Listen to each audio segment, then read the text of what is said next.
Hey, hometown, Cindy Overton here, welcoming you to week 5 of our launch training program. Today we're going to be talking about holding the perfect open house. But before we get started, I wanted to pause the video for a second and you and your group take time to review week 4's action items. I hope you were successful in getting those completed. So we'll pause for a minute and let you review those with your group. Okay, here we go. Open house. It is one of those things that you're going to hear people say different things about. They're going to say it's old school. They're going to say it doesn't work. Houses are selling too quickly. All kinds of reasons. But I'm here to tell you open house is still one of the best lead generating activities that a realtor can do. And especially if you're a new realtor, it is the best opportunity for you to get in front of potential buyers and sellers to meet some folks that you can add to your database. Now, one thing I want to stress as we'll be going through the notes in your workbook, and this is printed right at the top, it's not the open house itself that generates the leads. It's your preparation leading up to the open house and your follow-up that is going to generate the leads and make this a successful lead generation activity for you. It should be in your business plan. As I mentioned, it is the best way for you to show off your skills in front of potential buyers and sellers. It is the best chance to try to duplicate opportunities if you've gotten a listing. There's just lots of positive reasons why open house should be in your monthly business plan. Now, history has proven that it's very rare that an open house actually sells that particular house. So you might say, well, why do we do it? Lots of reasons. We're going to discuss a few of them. One I've already mentioned. It's a great opportunity for you as a realtor to meet potential buyers and sellers. But also, you may meet sellers where they expect it. They think that is just one of the many things that realtors do. So to appease your seller, one of the first questions they may ask you at your listing appointment is if you're going to hold open houses. So of course, you want to have that in your marketing plan. Occasionally, you may meet a seller who, for different reasons, maybe they have an odd work schedule, or maybe they're worried about security. They may say, no, I really don't want an open house. At your listing appointment, I would try to set the expectation for how the open house would go and how it can be helpful to them in generating buzz for their property and try to get them to do it. Also, the timing is something you should discuss with your seller. Even though we're not seeing it quite as often, where the house gets listed on a Thursday and it's under contract by Saturday, that does still happen with the prime listings. I think you should discuss your marketing strategy with your seller and how using maybe coming soon on a Tuesday or a Wednesday, and then starting showings, put it in on a Tuesday or a Wednesday, have your showings starting on Friday with your open house on the weekend. If you do think the property is going to be highly sought after, always encourage your seller to hold the open house no matter what. Get it through the weekend maybe, see how much activity you can generate, how much traffic you can generate through the property. All of those things are in the best interest of your seller. If you do have the occasion where the house goes under contract quickly, you can still hold the open house. Just tell the seller, hey, getting a contract is the first step in this process of getting to the closing table. We've already planned and marketed the open house. Why don't we go ahead and hold it and let folks come on through the weekend, just so more people get to see your house. And we've potentially got some other opportunities there if something goes wrong with this first contract. So you're doing the open house to meet people, you're doing the open house to appease your seller, and also it's a way for you to market and promote yourself and build your database. If you do it the correct way, the preparation is going to get you in touch with so many folks that actually may be more lucrative than the open house itself. You may not actually sell that particular house or even meet somebody on that particular day. But if you are talking to your database, if you are talking to other potential buyers about this property, it's making you look like an active realtor. And it's getting you face to face with people and having real estate conversations. A couple of things you can do to make open house even more successful for you is to really have a strategy behind it. Don't just wait till Thursday and say, oh, let me find an open house if you don't have a listing. Make it a part of your business plan from day one, kicking off the year. Figure out which weekends you can do an open house. If you don't have listings, make connections with other listing agents in our office. Let them know that you're available. Decide which weekends you can work. As you know, everything in real estate is a numbers game. So the more you do open house, the more successful you're going to be at it. If you do one or two and don't meet anybody and then you say open house doesn't work, you're just fooling yourself. It does have to be done consistently. It does have to be done well. And the best way to be consistent is to plan your schedule and decide, well, I can work this weekend and this weekend. I'm going to do 2 open houses each weekend. That's going to get me to basically 48 open houses, in which case I would meet enough folks to hopefully get 12 deals for the year. So think about that. Just this one revenue stream done consistently and well could generate you a deal a month, if not more. Some other strategy things about making it more successful: choose an area that you want to be known in. So even if you don't have a listing in a particular area, see which of our agents have listings in that area. If people in the community can see you and your open house signs consistently in the same neighborhood, that's going to help keep you top of mind. It's going to help you look like the area expert. You may want to look into getting some custom signage instead of just generic open houses. If you're on a team, your team probably has some of that available to you.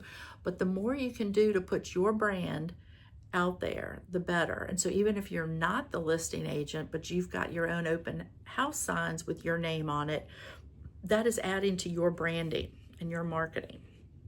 Okay, so lots of reasons to do it. Let's talk about preparation. We said that was the most important thing, and we've already talked a little bit about strategy, but let's dive into that a little further. The earlier in the week you can decide you're going to do it, the better. Should be no later than Tuesday. Get it in the MLS by Wednesday. Get flyers made. If you're on a team, you probably have a marketing person that can help you with that. If not, your agent services coordinator can help you create a flyer. You want to have something that you can start sending out to your database. Send it out to your whole database, follow it up with phone calls. You can use the open house marketing script, which is also in your binder. It's kind of like the Just Listed script. It basically says, hey, I'm holding house open this Sunday from 2 to 4. It's on 123 Main Street. It's got 4 bedrooms, 2.5 baths. Who do you know that might be looking for a house in that area? They may not know anybody. But again, you are putting yourself out there and getting in a real estate conversation with somebody in your database. So get the flyers made. Some other strategies for getting that listing. We talked about getting that open house. We talked about connecting with listing agents. If you're a brand new agent, the best thing you can do is show up to trainings, show up to meetings, show up to the office daily. Let other experienced agents get to know you. They can see you're working on your skills. They can know that there's someone they can trust to represent them when you are at the open house. So all of those things are important. If somebody sends out an email that they're looking for a host and they get a response from an agent they've never heard of, they don't know how they present themselves, how they speak, what skills they have, you're not going to be their first choice as a host for their open house. So if you're not on a team, get connected to some experienced listing agents so that you can say to them, hey, I want to be your open house person.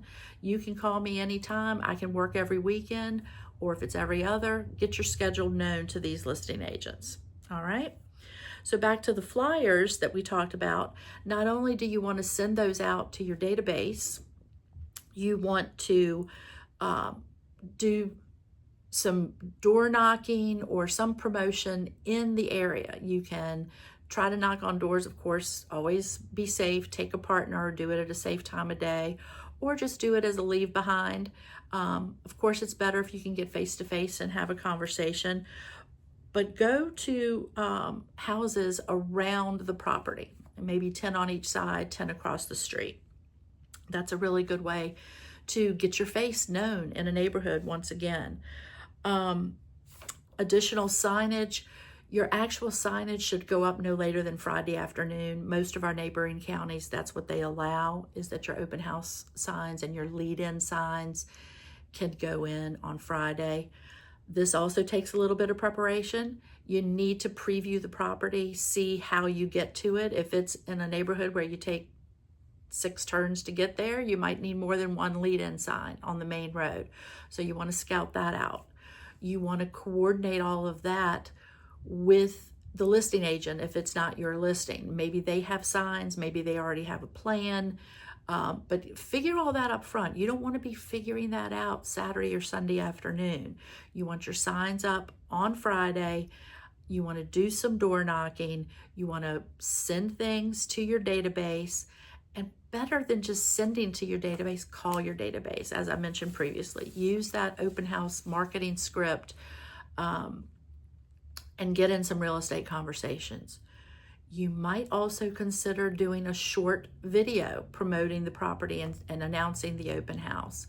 Several of our agents do this. I think Tommy Sabiga probably has quite a few on his Instagram, but you know the agents that are out there doing that.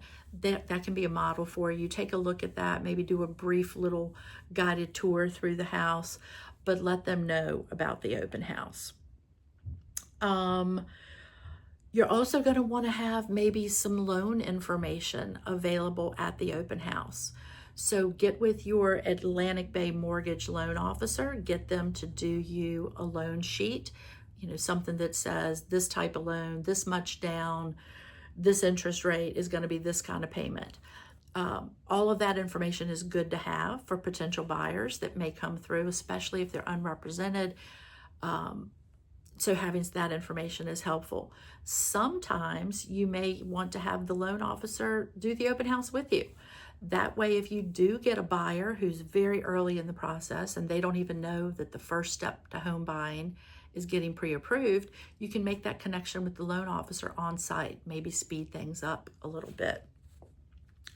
Along those lines of what to do with folks once they get there, remember, it's not just about selling the house that you're holding open. Yes, that is one goal. You are hoping to find a buyer that is interested in that house.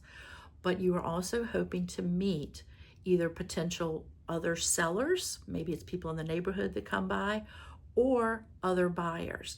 Whatever their scenario is, your goal is to get to the next step in their process. Let's say it's a nosy neighbor that pops in. Don't say, oh my gosh, a nosy neighbor, wasting my time.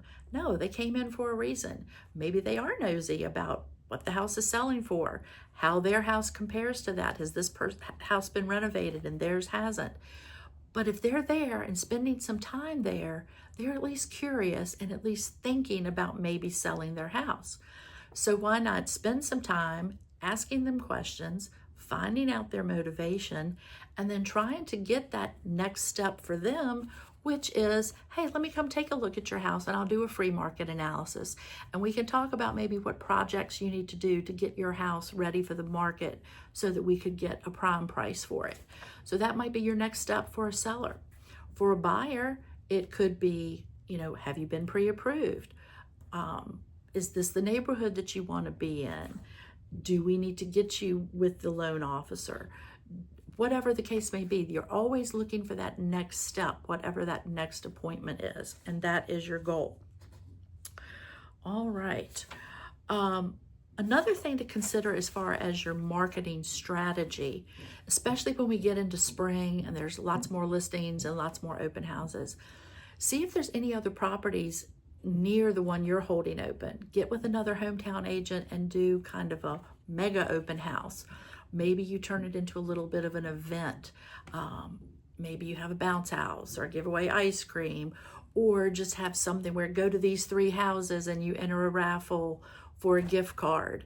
Whatever you can do to kind of generate more activity, it is good. That's another good opportunity to have your loan officer there if there's multiple houses that are being held open. All right, we've talked about door knocking. Let's talk a little bit about once you actually show up for open house day. Oh, just remembered one other kind of strategy thing, back to the nosy neighbor. I know I've heard folks talk about a strategy of, I want to reach the neighbors because one goal of holding this open house is I would like, especially if it's your own listing, is I would like to duplicate this listing. I would like folks in this neighborhood to know what a good job I do, the skills I have, get to meet them so that maybe I can get in the door to talk to them about selling their house.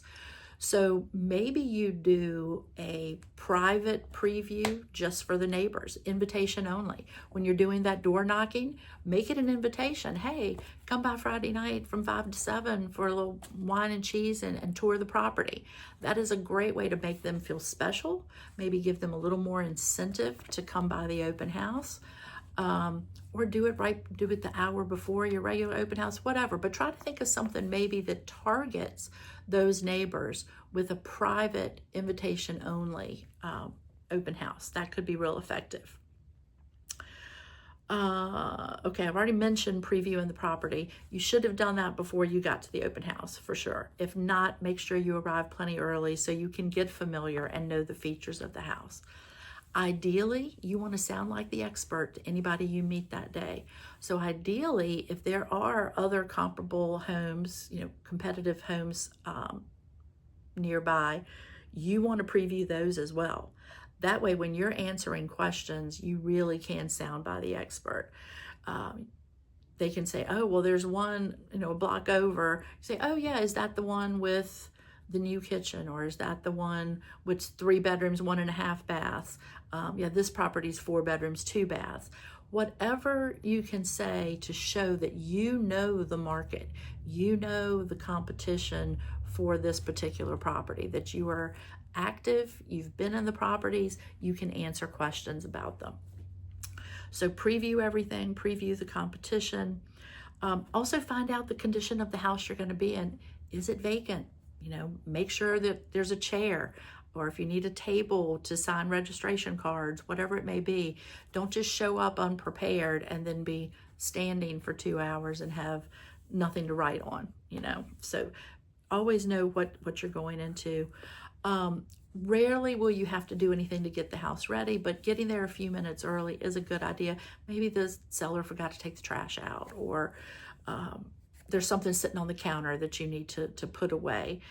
So give yourself a few minutes, get the house set and primed, open the blinds, adjust the temperature if we need to do that, turn lights on in rooms. Just set the stage just like we would for any showing where you want the house to be at its most attractive. Oh, seems like a little thing, I almost forgot it, but it's so important. What do new construction open houses do all the time? They have balloons out. Why? It draws attention. You always want to put some balloons out. You can think it's silly, seems like a little thing, but suppose somebody's just driving around on that particular Saturday or Sunday afternoon, but they see the balloons and they're like, oh, hey, let me go check this out, see what's going on. You never know what can come. So balloons are always a good option. Of course, you want to dress professionally, you want to have a great attitude, and you need to be prepared to talk to people. Now, we don't want the verbal vomit. We don't want the Vanna White. Here's the kitchen, here's the dining room. You want to use your persuasive sales techniques of asking open-ended questions. Again, I said your goal is to get this person to the next step in the process, whatever that is for them. So you need to start asking questions to get to their motivation of why they're out today. In your training book, you're also going to see a buyer pre-qualification questions. This is some of the questions you need to ask to get to why they're there, what's their motivation, what is their goal for this process. Some of the questions are, how long have you been looking? How soon do you need to move? Do you have a home to sell? Are you working with an agent? That's always a critical one. Are you working with an agent? They may say, yep, have an agent. Well, that could just be our equivalent of when we're out shopping. Oh, I'm just looking. So say, that's great. Glad you have someone helping you through the process. Can I ask who it is?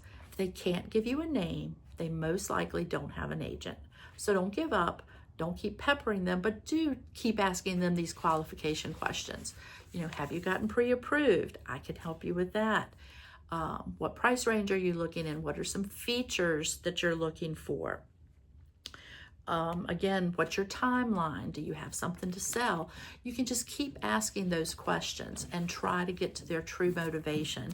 And sooner or later, if you talk less, if you ask questions and wait for answers, you will figure out what their goal is and what their motivation is. So use your persuasive sales technique, ask questions. This is always the hard part, especially for new agents. You've got to get them to register. You've got to get their name and at least a phone number, email address, something that you can follow up. If not, you're going to spend 2 hours there and you will have wasted your afternoon because you have no way to follow up. Because while the preparation is key, the follow-up is what really brings you the success with an open house. So we've already mentioned a couple ways you could do that. Maybe you offer a gift card, maybe you do a raffle, whatever you want to come up with to try and get their information. I work with a lot of older folks, and sometimes they're skeptical to sign up on something. But I just try to tell them, hey, if you were holding your house open as the seller, wouldn't you want a list of who came through your house? Wouldn't you want to know who was in your house today? Usually there's some way you can appeal and get something from them. So you need to be prepared for that as well. You either need note cards, pens. Some people use apps on an iPad or on their phone to get people to sign in. Seems like some people are more willing to do that. And there's different strategies. You can figure out what works for you. Some people like to do it right up front, like have it when they come in the house where you greet them, ask them to sign in. Some people do it maybe in the kitchen. So at the end of the tour, they can grab the information. You'll figure out what works best for you, but that is your goal, to get that information so that you can follow up. All right. When it's time to leave, as always, remember to leave things as good or better as you found them, right? So don't have made a mess in the house with any food or drink or anything like that. Clean that up. Return the temperature to where you found it. Turn the lights off. Please, please, please make sure you lock all doors. You never know. You may think no one went out back, but go check that door, because we will get calls from sellers complaining that, hey, the door was left open, or somebody tracked mud in, or whatever the case may be. So do a walkthrough, make sure everything's locked, make sure everything's cleaned up. You can leave a note, a thank you note to the seller saying, thank you for letting me hold this open today. If you're the listing agent, you want to get back to your seller right away with feedback. We had 3 people come through, 1 was really interested, whatever the case may be. If you are not the listing agent, if you are holding this open for someone else, it is critical that you update the listing agent right away. Imagine being that listing agent and they get a call from the seller, hey, how'd the open house go? And they have to say, oh, I don't know. Johnny didn't call me and tell me how many people. I'll find out. So it's your job, if you're the host, to represent the seller well, represent the listing agent well, and to get back to them right away with that information. Talking with the seller. If it is not your listing, defer everything to the listing agent. If the seller shows up early and starts asking you questions, of course you could say, oh, we had 3 people come through, but I'll let Cindy update you on that. And definitely do not discuss pricing, strategy, marketing. Don't discuss any details of getting their house sold with them. Defer all of that to the listing agent, okay? It is not your job to work between the seller and the listing agent. So be polite, but defer everything to the listing agent. Okay, so we've done our open house. It's Monday. Well, let me back up. Even before then, if you were lucky enough to actually get mailing addresses for folks, bring some note cards with you. Write thank you notes to the people that came through right then and there, so that on your way home you can drop them in the mailbox. So if you're doing the open house on Saturday, maybe by Monday they've got a personal handwritten note from you sitting in their mailbox thanking them for coming out. If you got an email or a phone number, text them a quick thank you. Let them know you're available to follow up on any questions they may have. One other thing you need to do with folks when they're there, educate them on every service you can provide for them. Like, for example, if you're working a new construction site, they may think new construction for that builder is all that you do. So make sure they know that you're a licensed realtor. You can help them with that house. You can help them with a resale. You can help them sell a home. You can help them with another new construction community, whatever the case may be. But make sure they know that you can provide your full service and you can help them with anything. And make sure they have a good understanding of what you do. If you met someone that says they have a realtor, they give you the name, they're definitely represented by a realtor, give that information to the listing agent, because as a courtesy, that listing agent can call that buyer's agent and say, hey, Mr. and Ms. Smith came by. They really seemed interested in the house. If you guys have any other questions or want to schedule a follow-up showing, just let me know. I'm here to help. So I just think it's good practice. It connects you with other realtors. It also maybe keeps things rolling if somebody is interested in the property. So you don't just completely take them off your list. If they say they have a realtor, you at least follow up with their realtor and say, hey, Ms. Smith really liked this house. Just wanted to give you a heads up. Let me know how I can help. If they're unrepresented, if you got somebody, you got lucky, somebody came through, they don't have a realtor, they're just starting the process, you want to follow up with that person multiple times. I believe it was Kevin Curry in one of our trainings said that he does a 3-day blitz of calls once he meets a new person, whether he's met them in an open house or wherever. So for 3 days straight, he's going to try to follow up with that person. And you keep trying until you get a no. Now, always be respectful, but you never know. A lot of people screen their calls. A lot of people just don't pick up because they're in a meeting or they're at a kid's event, whatever the case may be. You don't know. I believe I read somewhere statistics show it sometimes takes 8 to 12 attempts to reach somebody for a follow-up phone call conversation. So don't give up. Don't say, I called them, they didn't answer, they haven't responded to anything. I'm just taking this person off my list. Any lead you meet is still a potential buyer, seller, or referral source. It is your job to connect with them and get them to whatever that next step may be. So let's say you make several calls, you call all week long, you don't hear anything. I would still put that person in my database. You worked hard at that open house, you put in time, you got a name, put them in your database, follow up with them whichever way you can. Maybe it's a monthly mailer. Maybe you call and invite them to a hometown event, a weekly phone call or a text, personal note. Just keep them in your rotation. And I promise you, not every time, but it will pay off. I personally have sold houses to people I met a year ago at an open house. They didn't really respond to anything I sent, but I kept doing those monthly mailers or the handwritten notes. And sure enough, about a year later, they pop up because they kept my name, in their memory because I stayed in touch with them. Doesn't always happen, but you never know. So what harm does it do? Put them in the database. Keep doing that repetitive contact, and maybe you'll get them to the next step, and maybe they'll go from being a C lead in your database to a B or an A. You never know, but you have to keep putting in the effort. Another hometown story, Josh Simpson, one of our great agents, when he started years ago, young, new to the business, open house was his main activity.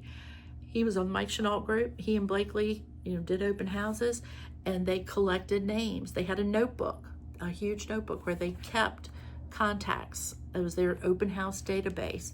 And from what I hear, Josh sold out of that thing for years because he consistently and repeatedly reached out to folks that he met at an open house. All right, so we've talked about why we do it. We've talked about the preparation. We've talked about what you do when you're there. And we've talked about the follow-up. There's some other information in your notebook as well. We've already talked about some of the do nots, like do not discuss directly with the seller if you're not the listing agent. Don't leave early. Nothing's worse than being the listing agent and having somebody say, hey, we came by at 2:45 and the house was already shut up. Stay there the time you've promoted, stay there the whole time. Coordinate with your listing agent. As I said, Dean has an actual open house contract where he kind of spells out his expectations for an open house and everybody agrees up front. Not everyone may have something like that, but I would, as part of your planning, find out how the listing agent handles signage, handles communication with the seller, that kind of thing. So that's all part of what you do up front. Get familiar with these two scripts. Like I said, the open house marketing script, that's where you're going to call your database, generate buzz for your open house. And then once you're there, the buyer pre-qualification is some of your persuasive sales technique to get to the client's motivation, see how you can help them. All right. Open house is still great. It's old school. People, it works. It is one of the most successful ways to meet people who are thinking about buying or selling. So it definitely needs to be in your business plan. Your personal family situation may dictate how often you can do it, but it definitely should be in your business plan. If you have trouble finding houses to hold open, you're not on a team, reach out to your manager. They will help you. They will make connections. You need to do your part by showing up, making yourself known to listing agents, getting your training so that they know you're a qualified representative. All right, your action items for the next week. Schedule at least one open house, or if you're new and haven't done one, make arrangements to shadow an experienced agent, but do an open house this weekend. Get with someone in the group and role play the open house marketing script and role play the buyer pre-qualification questions. Then our normal activities, make your 15 COI phone calls, your 15 handwritten notes, your 5 pop buys, and now it's time to send out your client party invitations. That's part of your breaking bread with your client, getting that client party plan. So that's all I have for you. Open house, it's great. Do it. It works. And we'll see you next week. Thanks.